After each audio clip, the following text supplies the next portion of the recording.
Our Across the Aisle segment tonight, Senator Elizabeth Warren made waves last week when she said twice that the Democratic primary was rigged. But someone in the Democratic establishment must have gotten to Senator Warren because now she's changing her tune. Warren flip-flopped on her previous statement, saying that the process was in fact fair. This is Warren saying the primary was rigged. Very quickly, Senator, do you agree with the notion that it was rigged? Yes. What the Democratic National Committee did meant this election was rigged. Yeah, I think it was. It's a pretty powerful charge. Well, what we have to focus on now as Democrats is we recognize the process was rigged, and now it is up to Democrats to build a new process, a process that really works and works for everyone.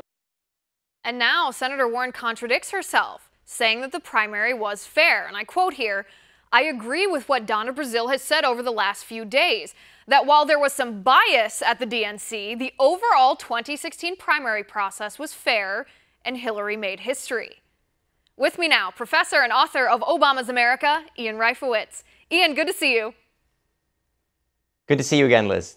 All right, Ian, I'm going to jump right into this one. You and I have had many conversations over the past weeks, the past year now, actually, with your criticism of President Trump making misstatements, untruths, or contradicting himself. And my question to you is, if you are going to abide by that standard, holding politicians, Republican politicians, to that standard, why does Elizabeth Warren get a free pass for contradicting herself and flip-flopping her position on this?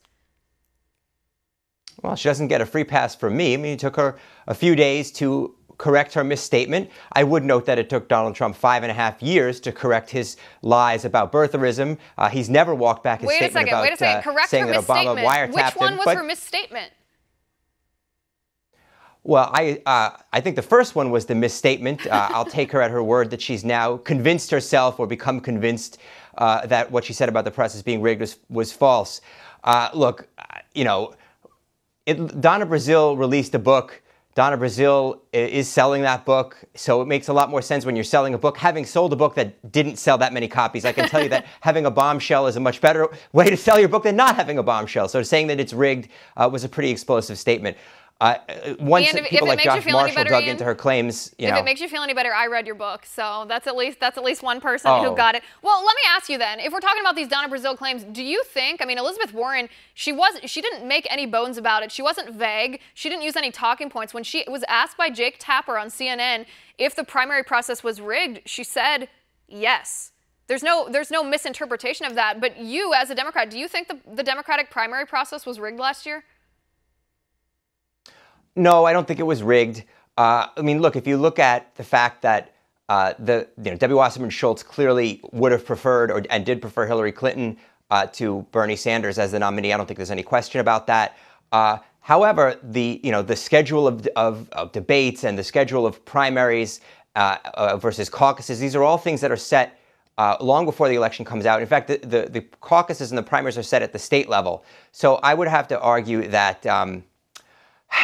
I don't think that's what they're talking about. I don't think they're talking about the schedule of primaries and caucuses.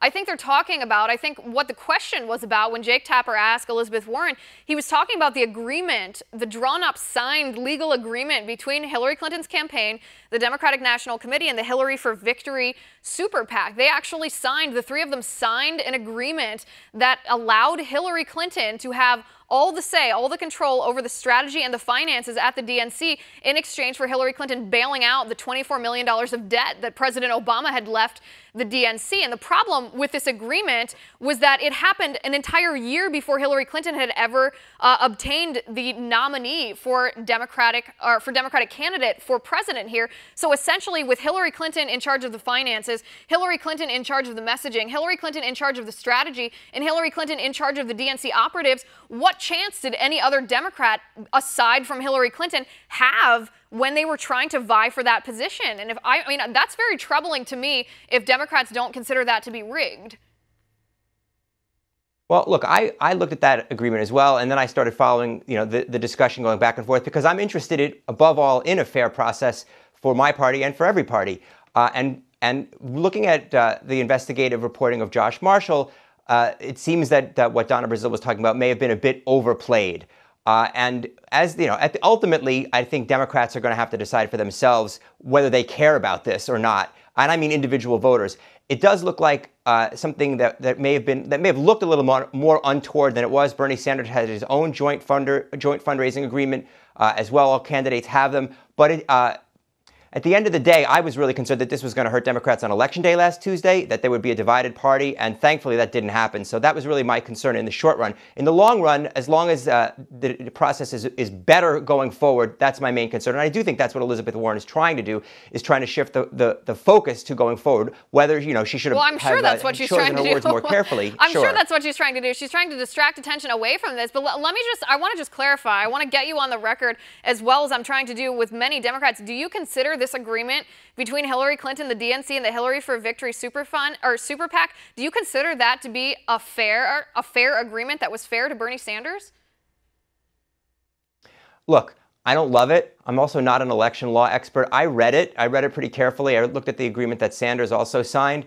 And honestly, as a non-lawyer, I had a bit of trouble figuring out some of exactly what the implications would be, and that's why I kept reading, and that's why I kept reading Josh Marshall, to my knowledge, really and I'm no lawyer either. To my knowledge, it's not an illegal agreement to make. It's simply an unethical one. It's simply, I don't think there's a Bernie Sanders voter out there who doesn't look at this and say, this is unfair. Bernie Sanders put all this effort, all this money into it, yet Hillary Clinton was already in charge of every messaging strategy that came from the DNC. The DNC is supposed to be impartial up until a certain point, and they certainly weren't, because Hillary Clinton was in charge of it. So of course she made calls that were beneficial to her specifically. That's what troubles me the most about Senator Warren's flip-flopping here, is she has seemed to me, while I don't agree with any of her socialist beliefs, she's at least seemed to stick with them. But now it seems she's been fed a party talking point that, oh, no, we can't say this was rigged because that makes us look like we might be corrupt. So go ahead and say that it was fair. If that's fair, that's going to be a major problem for Democrats, I think.